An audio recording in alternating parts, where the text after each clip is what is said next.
Imagine you could travel back to the year 1512. You're standing high up on the scaffolding inside the Sistine Chapel. You can smell the wet plaster sharp in the air. And right beside you is Michelangelo. His arm must be aching, bringing the figure of Adam to life right before your eyes. You look at this incredible masterpiece unfolding, this act of sheer world-changing invention, and you ask him, how does it feel to be so creative? And he just gives you this blank stare. Not because he's being modest. He would have absolutely no idea what you were talking about. That word creative, it wouldn't even be invented for another 150 years. Think about it. Shakespeare never used it.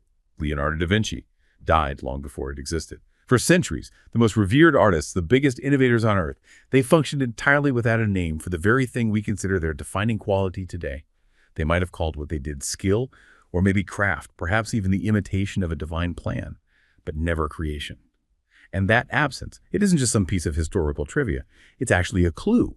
It forces you to wonder, if the word didn't exist, did the concept as we understand it now even exist either? And what had to happen in the world? What shifts that suddenly made inventing this word an absolute necessity? That opening really throws a curveball, doesn't it? It absolutely does. We toss around creatives constantly now, for everything from a new marketing campaign to some brilliant scientific discovery. Yeah, it's everywhere. But to think it's actually a relatively recent invention, one that, historical giants like Michelangelo wouldn't have even understood.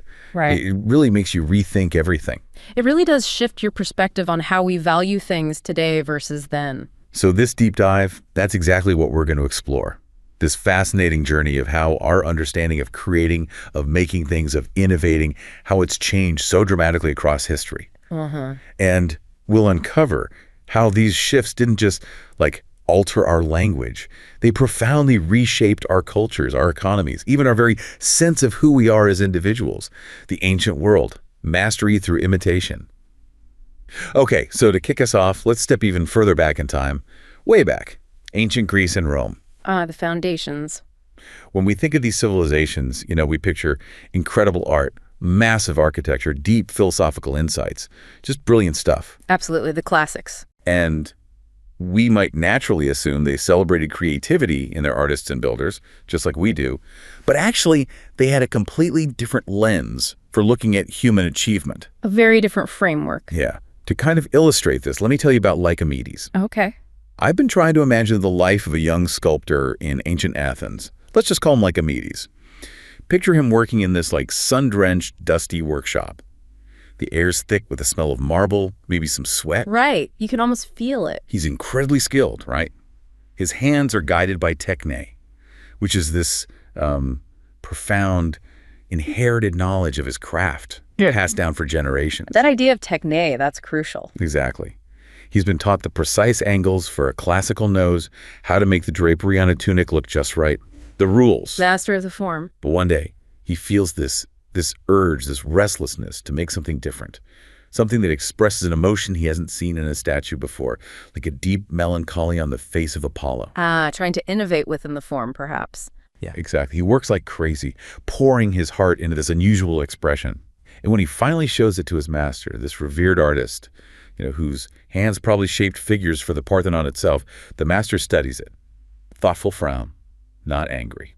Okay. The moment of judgment. And the master says, his voice may be raspy with marble dust, "You have indeed captured a fleeting emotion, Lycomedes." Acknowledging the skill. But, he says, you have not captured the god. Apollo is the ideal. He's timeless, perfect. Your task isn't to invent him, it's to reveal him. Bring his divine essence into the marble. So don't project human feeling onto the divine ideal. Right. Study the masters. Study the perfect form of the athlete. Through mimesis, through the perfect imitation of the ideal, you'll find a truth deeper than your own feeling. You'll make a true Apollo by making the best Apollo. Wow. That's a powerful message. Skill over invention.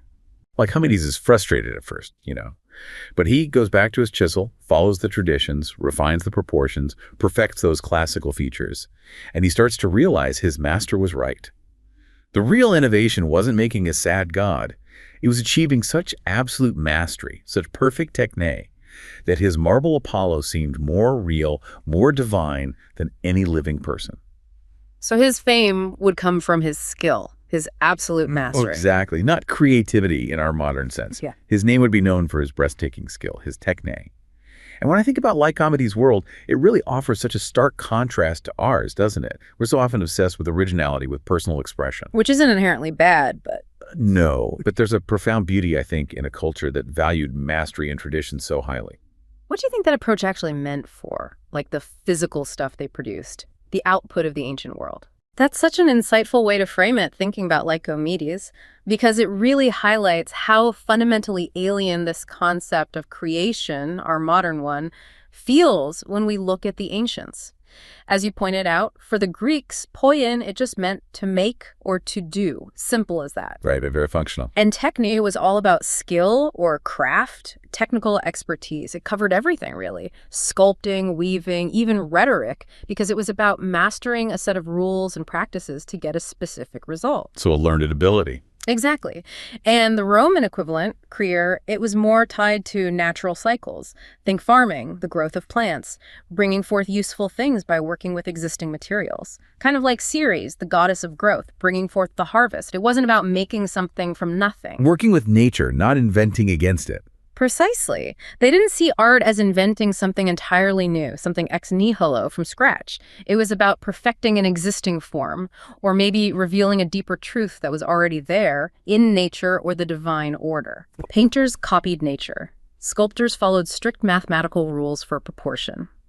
Architects used precise geometry to build structures they believe reflected cosmic order. A very ordered worldview. Very. And even poets, masters of language, they were seen as combining existing elements, rearranging established meters, retelling familiar myths, not really inventing entirely new narratives out of thin air in the way a modern novelist might. So it sounds like it was all about achieving excellence within a given framework, not necessarily trying to break that framework. That sounds quite disciplined, almost restrictive to our ears, maybe. Disciplined is a good word, but it wasn't necessarily restrictive in a negative sense. And it's important to remember, even within that framework, there was definitely room for nuance, for what we might perhaps call innovation, just not creativity as we define it. How so? Well, think of Aristotle. In his Poetics, he argued that art both imitates and explores possibilities, which sort of hints at an exploration of potential, but still within that existing framework of ideals. Okay, so pushing the boundaries of imitation, maybe. Exactly. It wasn't about radical originality for its own sake. It was more about exploring how to perfect the imitation, how to make it more impactful, more universally resonant, truer to the ideal. And this worldview, it held a really powerful insight, I think, that making anything truly excellent, whether it's a sculpture or a temple or even a well-argued speech, it requires deep engagement with the material world, with the rules, and just sustained hard labor, not just waiting for a sudden flash of inspiration. Right. Less about the muse, more about the work. Definitely. It was about devotion to craft, meticulous tradition, aiming for perfection within a shared understanding of beauty and utility.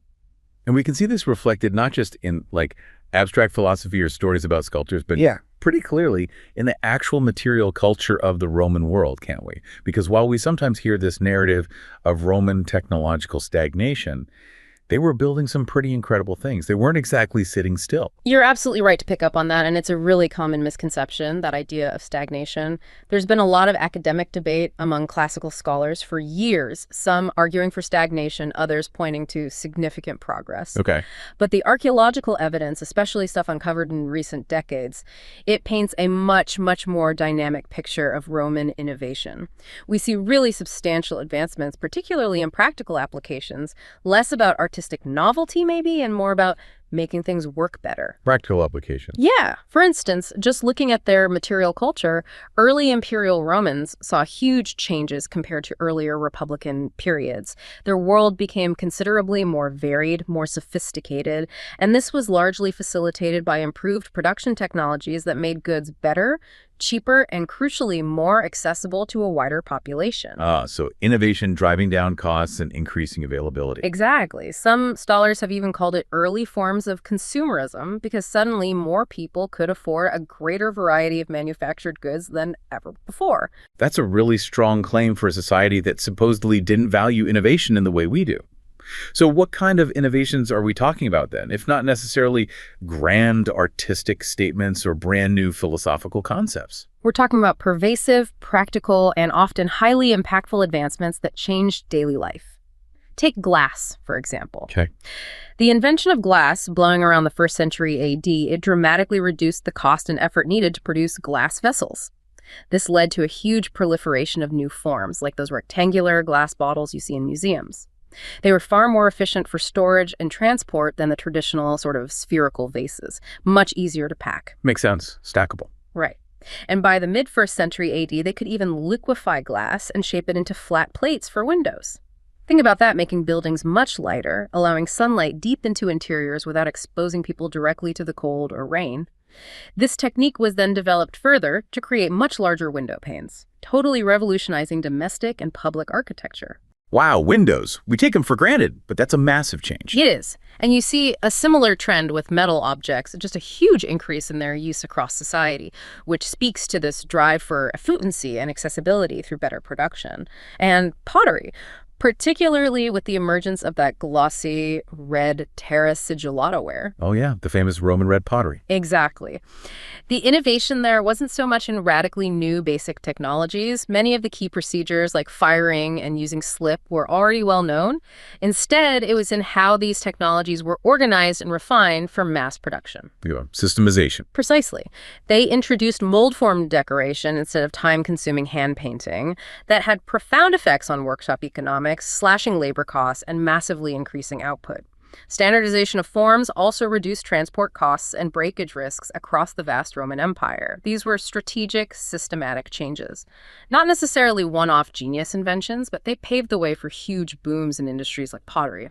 So it sounds like their innovation was really heavily focused on optimizing existing practices, making things more efficient, more accessible for a broader population, rather than necessarily inventing entirely novel forms or concepts out of the blue. That's a perfect distillation of it, I think. Consider also the innovations they made in firing techniques and slip preparation for pottery. New types of kilns were developed that protected the products from direct heat and smoke, leading to those consistent, beautiful red colors and that characteristic gloss. Better quality control. Right. And the maximum size of kilns increased, further lowering production costs per item, economies of scale. And interestingly, Gaulish potters even improved upon the Italian models, firing their pottery at higher temperatures and tweaking the clay composition lowering magnesium to get even redder, glossier, and more durable slips. This shows a continuous, iterative process of refinement and improvement, all aimed at practical outcomes and market appeal. Constant tweaking and improving. Exactly. And in construction, my goodness, their engineering prowess was astounding, driven by these kinds of practical innovations. Concepts like the lintel arch, where they built arches into solid walls above openings, like doors and windows to distribute weight, and the widespread use of bipedals, those large, thin Roman bricks. Right, you see those everywhere in ruins. These made it possible to construct massive, complex walls and incredibly heavy buildings, like the Pantheon or the Baths of Caracalla. Those structures simply couldn't have been built, or certainly wouldn't have possessed their remarkable stability and longevity, without integrating these sophisticated architectural solutions right into the fabric of the walls themselves. It was about applying known principles with incredible skill and on an unprecedented scale. That really paints a comprehensive picture of consistent technological advancement. So why did that older stagnation debate even exist then, if there's apparently so much evidence of practical innovation going on? It's a great question, and it really boils down to the types of sources that scholars historically prioritized. The older stagnationist view, often associated with influential scholars like M.I. Finley, tended to focus very heavily on the limited literary evidence. And ancient texts, written mostly by elites, typically didn't dwell on the nitty-gritty details of technological production or workshops. They weren't writing about how pots were made. Exactly. More recent archaeological investigations, championed by scholars like Kevin Green and Andrew Wilson, have unearthed a much richer, more dynamic picture by looking directly at the material remains, the tools, the workshops, the products themselves. This archaeological evidence reveals significant technological progress and economic growth, especially during the peak Roman period. Green and Wilson argue, quite convincingly, I think, that the Roman world should be seen less as stagnant and more as the maturing of the European Iron Age. The proliferation of iron, for example, made agriculture far more productive, allowed for large-scale construction projects that simply weren't possible before. It represented a massive expansion of material capability across the board. So the argument basically is that while the Romans might not have had our concept of creativity, particularly in the artistic sense, they were certainly innovating constantly, developing their technology, often driven by the desire to make desirable products more affordable and satisfy consumer demand across their huge empire. That actually makes a lot of sense. It does. The crucial factor driving the spread of new techniques was often precisely their ability to make products more affordable and satisfy that burgeoning consumer demand. The political and economic integration of the Mediterranean under Roman rule fostered this empire-wide period of innovation and cross-fertilization of ideas and techniques. In Italy, for instance, the huge profits coming in from conquest and the influx of taxes spurred both private consumption, people wanting nicer things, and massive public expenditure on infrastructure, which further fostered innovation. When this demand eventually faltered in later periods, perhaps due to demographic shifts, political instability, or economic downturns, innovation did tend to slow down. So economics was a key driver. Absolutely. So while maybe not creative in our specific modern understanding, the Roman world was fundamentally transformed by human ingenuity. It resulted in human-made landscapes that, in many places, presented a radical breach with how the world looked before, all built on incredible skill, systematic improvement, and very pragmatic problem-solving. The medieval era. God's sole domain.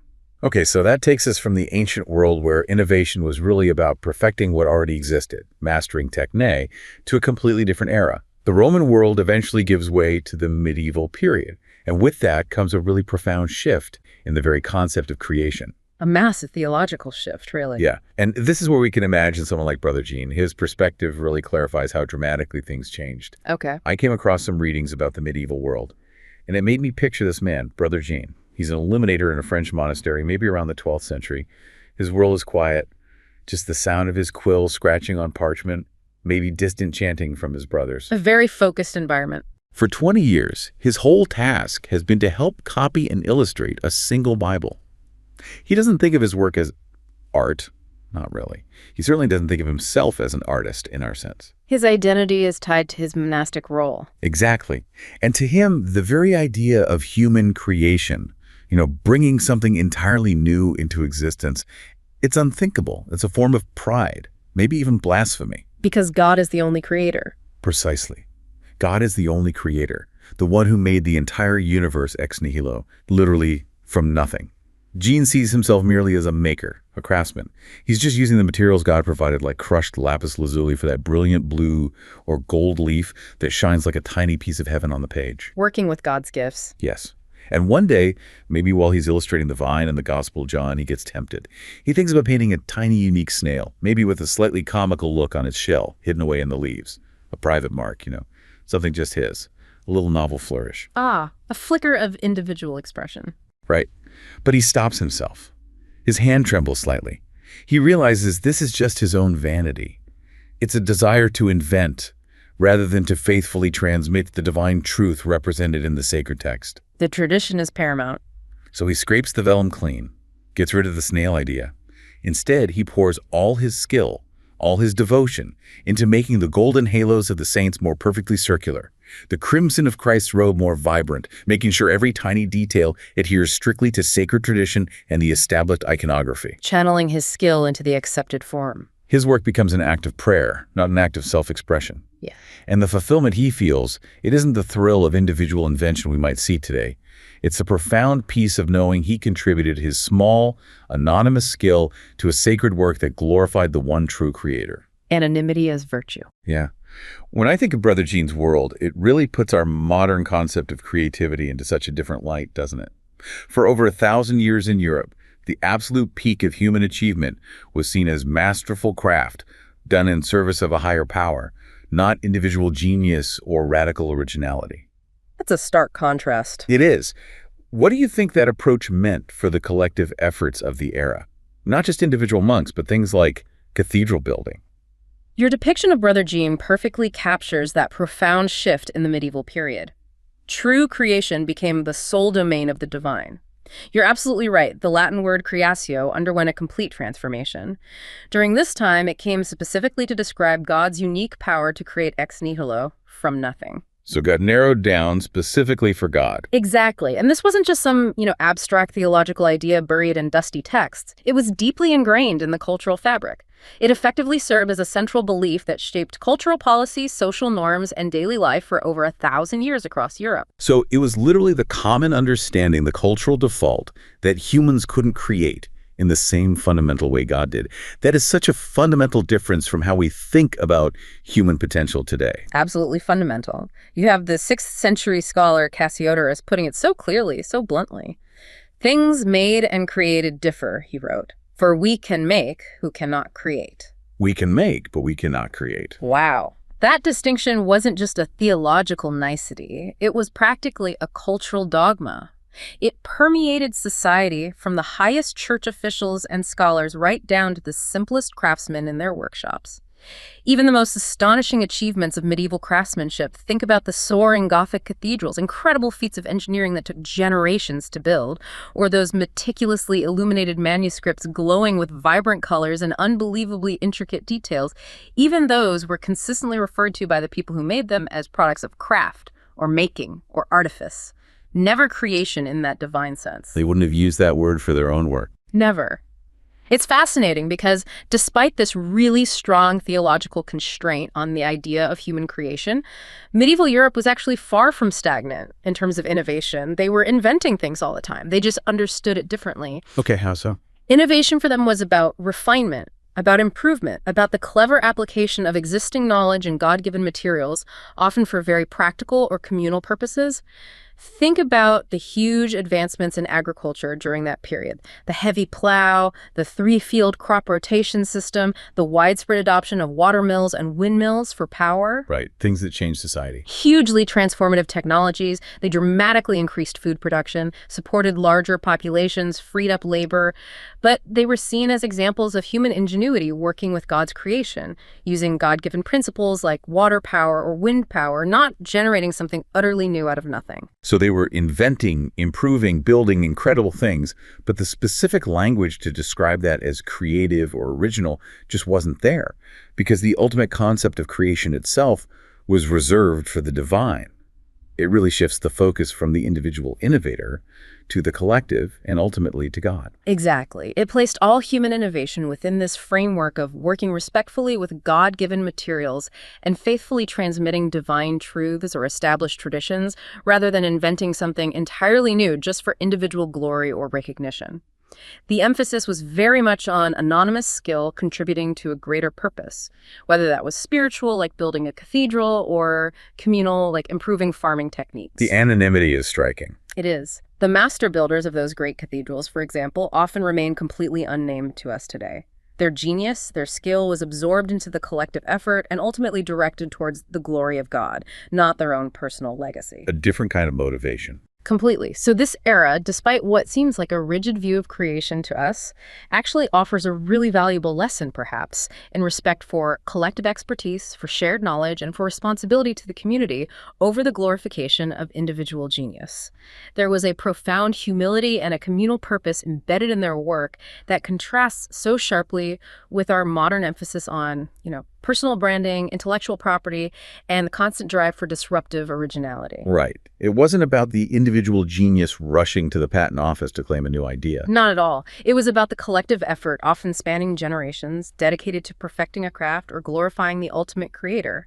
This deep-seated belief profoundly shaped how people approached innovation, how they learned and passed on skills, and even how they saw their own role in the world for an incredibly long time. And think about the rise of the guilds during this period, too. Ah, yes, the craft guilds. These were powerful associations of craftsmen, masons, weavers, goldsmiths, you name it. They meticulously guarded and passed down their techne, their craft knowledge. The whole focus was on mastering the craft through long apprenticeships, maintaining high standards of quality, ensuring that knowledge was carefully disseminated and maintained within the community. It wasn't about fostering radical individual departures from the norm. Protecting the standard, the tradition. Exactly. It was about perfecting a shared tradition. Even in fields like clockmaking, which saw immense mechanical ingenuity in the later Middle Ages, the innovations tended to be incremental, building carefully upon existing mechanisms. And crucially, these advancements were often widely shared, contributing to a collective pool of knowledge rather than being hoarded as proprietary creations, a very different model of progress. Creative enters the lexicon. Okay, so for centuries, this idea of creativity, as we understand it today, this individual spark of invention, it just wasn't there. Not in the language, not really in the conceptual framework.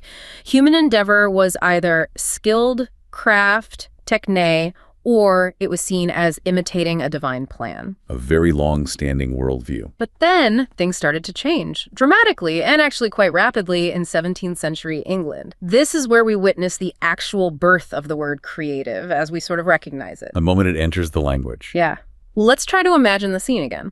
Picture a smoky, probably quite loud London coffee house, maybe late 1670s. Okay, the Restoration period. Exactly.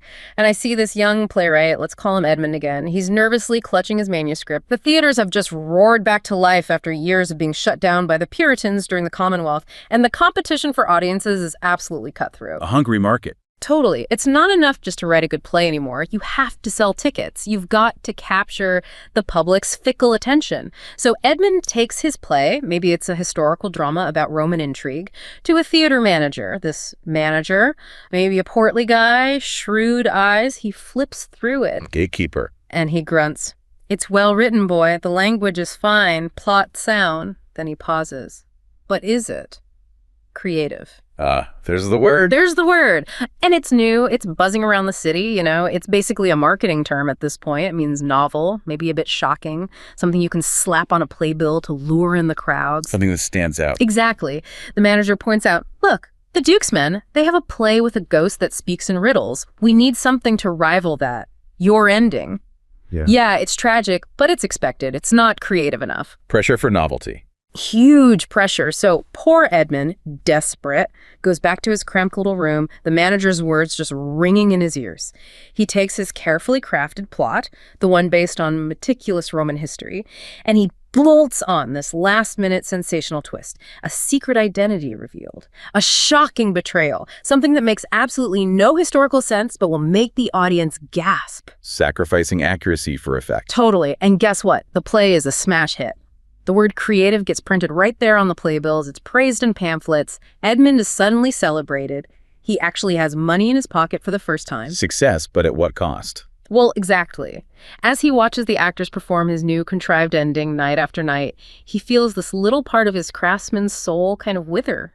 He hadn't just made a play, he'd manufactured a commodity, specifically tailored to a market demand for novelty. A calculated product. This story about Edmund, whether he was real or just a composite, it feels incredibly modern to me. It feels like the birth of creativity as a product, almost a performance in itself. The commodification begins. Yeah. The pressure he felt from that theater manager, from the market, it feels like the exact same pressure creators feel today on YouTube, on TikTok, in Hollywood. You have to be new, you have to be shocking, you have to be innovative, not just for the sake of the art, maybe, but for the sake of the algorithm, for the sake of the sale. It feels like the moment where the question, what will tell the best story, started to get nudged aside by what will sell the most tickets. Or get the most clicks. Right. And that's a tension, isn't it? That every single person working in a so-called creative field has had to wrestle with ever since. You've really hit on the absolute crux of it with Edmund's story. That moment is truly pivotal in the history of this concept, this word. Creative first pops up in the English lexicon right there in the 1670s. Smack bang in the middle of this incredibly vibrant cultural explosion that followed the restoration of Charles II. Remember, after years of Puritan shutdowns of theaters, public music, all sorts of entertainment, London's cultural scene just burst back to life with this voracious appetite for novelty, for excitement, for something new. A release of pent-up demand. Absolutely.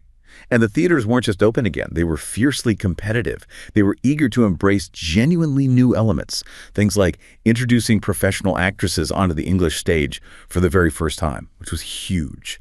And featuring new types of plays, like those by John Dryden or the amazing Aphra Behn, which often touched on provocative political themes, sexual intrigue, stuff that pushed boundaries. So it wasn't simply about art for art's sake anymore, was it? It was profoundly about drawing a crowd, making money. A completely new kind of commercial pressure was being exerted on artistic output. Exactly. The sheer demand for wit.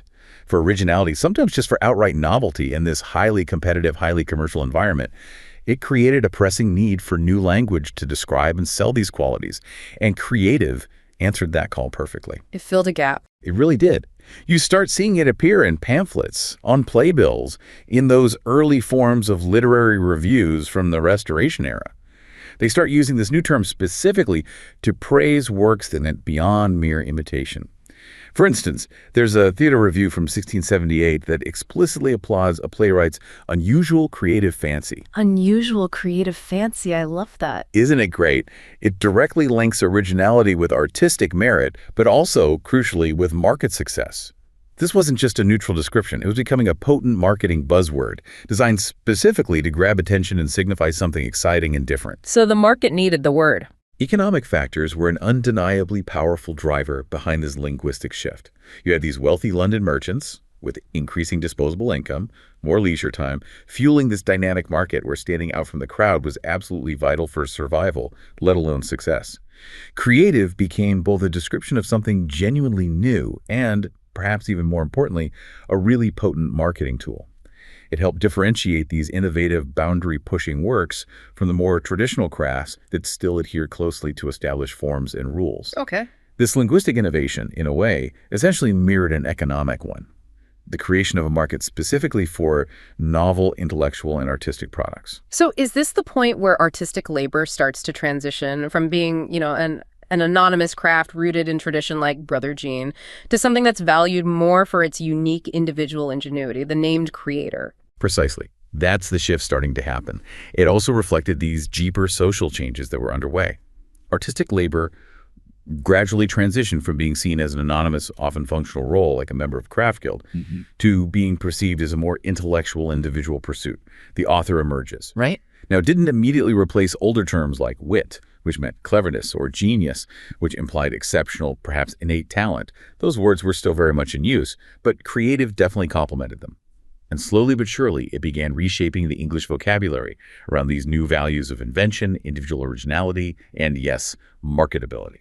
So absolutely, the invisible hand of market competition played a direct and very clear role in the birth and popularization of this word, ushering in an era where originality itself could literally be priced, packaged, and sold. The Industrial Revolution.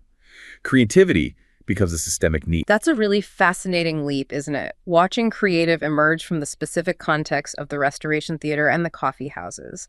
And it makes me wonder then, if the stage was driving this shift in language and value, did these ideas about creativity then start to expand into other areas, maybe even into the factories and workshops that were beginning to reshape the entire world? That's a great question. Because it feels like just as the theater needed creative to sell tickets and stand out, the burgeoning Industrial Revolution would have needed creativity on an entirely different scale, right? To actually build that new world. That's an excellent connection to make, and the answer is an emphatic yes.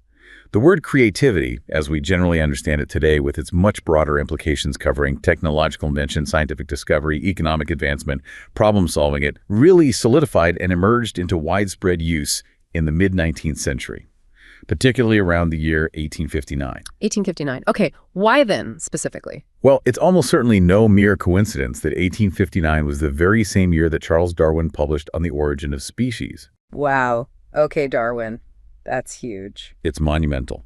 And that book, which fundamentally challenged centuries of assumptions about fixed natural orders, about static, unchanging forms in nature, it provided this incredibly powerful new metaphor for how the world, and indeed human endeavors within it, could be seen. So the idea of evolution itself, of species adapting and changing over time, somehow fed into the human concept of innovation. How did that connection work? It provided a powerful new intellectual framework, a new lens. If nature itself could be seen as fundamentally creative, constantly adapting, evolving new species through natural selection, producing novel forms and functions to survive, then humans too could be understood as innovators operating within constantly evolving systems, whether those systems were economic, technological, or social. Humans as part of an evolving system. Exactly. This biological framework lent significant intellectual and philosophical weight to the already emerging industrial demand for innovation. Because industrial capitalism, unlike previous economic systems like feudalism or mercantilism, positively demanded systematic, continuous, and often quite radical innovation. It needed constant change to grow. It fed on it, Factories had mechanized production, transforming traditional craft practices into assembly line efficiency. And as that happened, the inherent value of human labor increasingly shifted away from purely manual skill towards the ability to design new processes, to invent new products, to conceptualize the next breakthrough. Innovation wasn't a luxury anymore, or just an occasional flash of genius from a lone inventor. It became absolutely essential for economic survival, for gaining a competitive advantage, for national growth and power. A systemic requirement. Totally systemic. And this is precisely where the patent system becomes absolutely crucial. Protecting those new ideas. Exactly. The patent system was the legal and economic mechanism that effectively transformed intellectual originality, this somewhat fuzzy concept, into a quantifiable, transferable, and highly sought-after economic commodity. An invention became property. Right. And we can actually see this shift quantitatively just by looking at the dramatic rise in the number of English patents being issued towards the end of the 18th century. It signals the massive changes taking place. Got numbers? Yeah, the numbers are quite stark. To give you some concrete figures, between 1702 and 1711, so early in the century, there were only 2 patents issued in England. Just 2. Okay, tiny. Tiny. Now, fast forward to the period between 1789 and 1792, that number skyrocketed to 63, and then jumped again to 69 between 1796 and 1798. Wow, that's an exponential increase. It's huge. And if you compare this to France during roughly the same periods, their numbers were significantly lower. For example, France issued only 22 patents between 1789 and 1792, and just 8 between 1796 and 1798, much lower. This disparity really strongly suggests there was something unique about the English context at that time. The legal framework, the economic incentives, the cultural attitude that fostered this explosion of innovation and made protecting new ideas through patents paramount. So the sheer volume of patents is telling a story about the changing economic value placed on new ideas. But did all these inventors actually get rich from their ingenuity? Was that the main driver, just individual profit? Well, not always. And that's actually a fascinating paradox that the economic historian Joel Mokyr points out. While inventors naturally often sought huge profits from their ingenious machines and processes, certain flaws, or perhaps features in the English patent system at the time, often meant these inventions actually became more widely available and cheaper in the long run than might have been expected. How did that work? Less protection? Sometimes it was weaker enforcement. Sometimes it was the way licenses were granted or copied. But the initial exclusivity granted by the patent definitely incentivized the invention in the first place. However, the subsequent weaknesses, perhaps in maintaining that absolute monopoly, meant the technology often diffused more broadly and rapidly throughout the economy, which, Mokyr argues, ultimately benefited the broader economy by making these new tools and processes accessible to more producers, even if the individual inventors didn't always strike it rich personally. Interesting. So it spurred invention, but also spread the benefits. Kind of the best of both worlds, in a way. And the leading industries for patenting really highlight where the action was. Textiles were huge. Think of Hargreaves' spinning jenny, Arkwright's water frame, Crompton's mule, Cartwright's power loomed closely followed by major advancements in metals, particularly iron production and transportation like steam engines. This shows where the most intense innovation was occurring and where this new concept of industrial creativity was most economically valued. Textiles, metals, power. The heart of the revolution. Absolutely. And beyond just the purely economic figures and mechanisms, the rise of the patent system was underpinned by really significant sociological and legal transformations that were happening concurrently. Like what? Well, there was this growing belief, this emerging ideology centered on the rational, profit-seeking, property-owning individual. This idea was becoming dominant. The individual economic actor. Exactly. And this ideology was mutually reinforcing with the development of burgeoning public sphere, coffee houses, newspapers, debating societies, and influenced by powerful new ideas like contractualism, Society based on agreement. political economy, Studying wealth creation. and liberalism. Individual rights and freedoms. Right. All these concepts fundamentally shifted how society viewed individual contributions, labor, and intellectual output. They made the very idea of owning an invention, treating it as private property, much more philosophically palatable and legally defensible than it had been in earlier eras. So it wasn't just about putting new laws on the books. It was a whole new way of thinking about individual rights and economic participation that really set the stage for these legal changes around patents to take root and flourish. Precisely. And legally, The patent system itself underwent a critical stabilization through some key judicial changes during this period. A big one was the shift in jurisdiction for patent disputes away from the Privy Council, which was a more sort of arbitrary executive body tied to the crown, towards the common law courts. More predictable courts. Exactly. The common law courts operated under more established legal precedents and offered inventors greater predictability and perceived fairness. And crucially, new, stricter requirements emerged for an invention to actually be granted a patent. The invention had to demonstrate genuine novelty, meaning it couldn't have existed or been publicly known before. Proof of originality. Yes. And inventors had to provide full disclosure of their invention's details and the patent specifications. They had to explain exactly how it worked. Why was that disclosure part so important? It was vital because it ensured that once the patent's term expired, usually 14 years, the knowledge contained within it entered the public domain. This meant others could then legally study it, use it, and, importantly, build upon it, fostering further innovation. These changes, which were really cemented by some benchmark legal trials like Baker v. James and Lear v. Johnson, fundamentally linked together the individual inventor, the idea of an invention as an original creation worthy of protection, and the establishment of a public domain for technological knowledge. It created a system that aimed to both incentivize invention and ensure knowledge was eventually shared. That sounds like a system almost perfectly designed to encourage innovation, but also to ensure that knowledge could spread and build upon itself over time, creating a kind of technological snowball effect. It was, in many ways. And within this developing system, economists and historians often distinguish between different types of innovation that were happening. On the one hand, you have what are called macro inventions. These were the truly radical, groundbreaking novelties that had a major, often disruptive impact on subsequent technological development. Think James Watt's separate condenser for the steam engine, a fundamental leap, or Hargreaves' spinning jenny, or Arkwright's water frame in textiles. These often emerged from a somewhat serendipitous exploratory process representing fundamental shifts in understanding or capability. It's a big breakthroughs. Right. Then on the other hand, you have micro-inventions. These are the continuous cumulative improvements that refined existing technologies after the major breakthroughs had occurred. Think of minor improvements to machine efficiency, better alloys, more effective lubrication.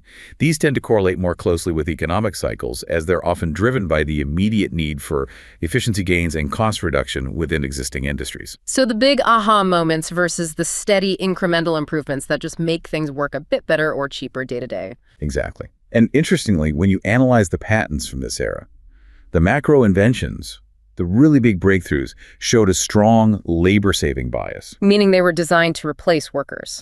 Effectively, yes. About 38% of the top-quality macro inventions seem to have been primarily designed to save labor, compared to only about 15% of all patented inventions during that period. So the big leaps were often aimed at reducing the need for human workers. That's a significant difference. It is, and this often manifested specifically in the design of new machines. Approximately half of the top-quality patents were actually for new types of machinery. This strongly suggests that the relentless drive for labor-saving innovation during the Industrial Revolution was heavily tied to mechanical advancements, creating this direct, powerful link between human ingenuity, the concept of creativity being valuable, and the profound transformation of the workforce and the entire economy. Machines replacing people, driven by this newly valued creativity. In large part. And as we mentioned, the release of Darwin's On the Origin of Species back in 1859 provided this incredibly powerful new metaphor for this entire era of change. If nature itself was creative in a sense, constantly adapting and evolving species through natural selection, constantly producing new forms and functions to meet environmental challenges, then humans too could be understood as innovators operating within the evolving systems. It naturalized the idea of constant change. It did. It gave a kind of scientific and philosophical underpinning to the idea of human creativity as a fundamental driver of progress and adaptation. It moved the concept beyond just artistic fancy or divine inspiration and situated it more within the realm of an almost scientific, observable process of development and improvement. So nature's continuous adaptation provided this potent framework for understanding human ingenuity, almost legitimizing the idea of constant, relentless, human-driven change and innovation. But this profound shift, this embrace of creativity as a core economic and almost scientific force, surely it wasn't without its challenges or its critics, was it? People must have pushed back. Oh, absolutely not. It wasn't a smooth or universally welcome transition by any means. This embrace of creativity and systematic innovation, particularly in its industrial labor-saving forms, met with significant resistance and criticism, especially from those whose livelihoods, skills, and traditions were being directly disrupted or devalued by it. Like the Luddites smashing machines. That's the most famous example, yes. But the concerns were broader. Many workers, artisans, and thinkers worried deeply that emphasizing creativity in this new economically driven sense risked undermining centuries of traditional craft skills and knowledge. They feared it would lead to a widespread loss of skill, a loss of dignity in labor, transforming proud, skilled artisans into mere machine operators, little more than appendages to the new technology. And they worried it would disrupt long-standing social structures and community stability. There was genuine concern that the relentless pursuit of novelty and efficiency would erode the very foundations of communal knowledge and skilled labor that had defined society for generations. A fear of de-skilling and social breakdown. Definitely. And critics also cautioned that defining creativity, primarily as an economic category, tying its values so tightly to patents and profits, might ultimately commodify human ingenuity itself. They worried that it would reduce rich, complex knowledge, skills, and artistic expression to mere market formulas, driven solely by the logic of profit rather than intrinsic value, beauty, human betterment, or genuine intellectual curiosity. Turning ideas into just another product. Precisely. The critical theorist Theodor Adorno, writing a bit later but looking back at these trends, famously warned that the widespread commercial use of creativity could dilute its true meaning, eventually turning it into an empty buzzword, devoid of its deeper, more profound, perhaps even spiritual or existential implications. He was deeply concerned that once something becomes primarily a market category, its authentic essence can be lost, co-opted, and trivialized in the relentless pursuit of profit. These were very real, very prescient concerns about the long-term societal impact of this new, powerful, economically driven understanding of innovation and creativity. And it's a warning that still resonates so strongly today, doesn't it? The whole idea of creativity being reduced to an empty buzzword, or just another commodity to be bought and sold, that's something we still grapple with constantly in almost every field. It absolutely does. That fundamental tension between authentic expression or discovery and the demands of the market.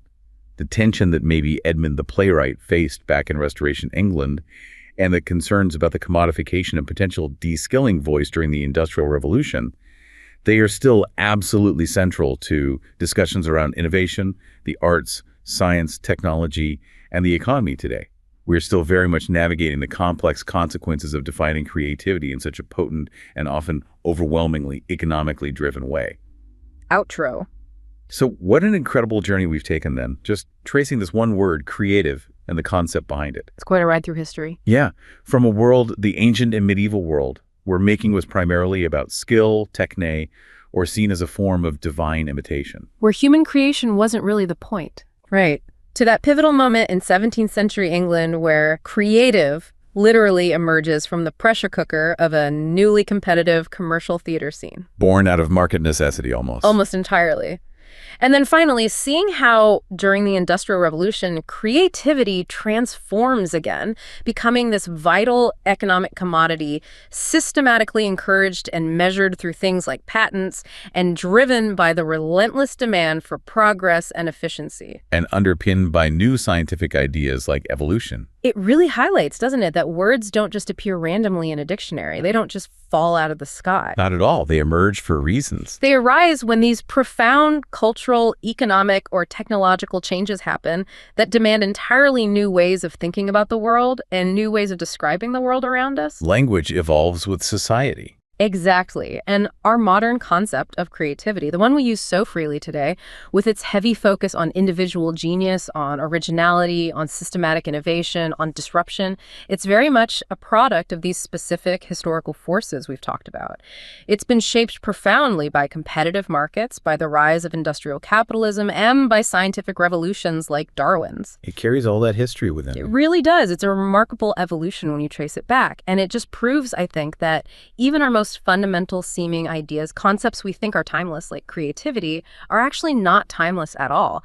They are intricately woven into the dynamic fabric of history, constantly being shaped and reshaped by human experience, by our needs, our technologies, and our changing understanding of ourselves and the world.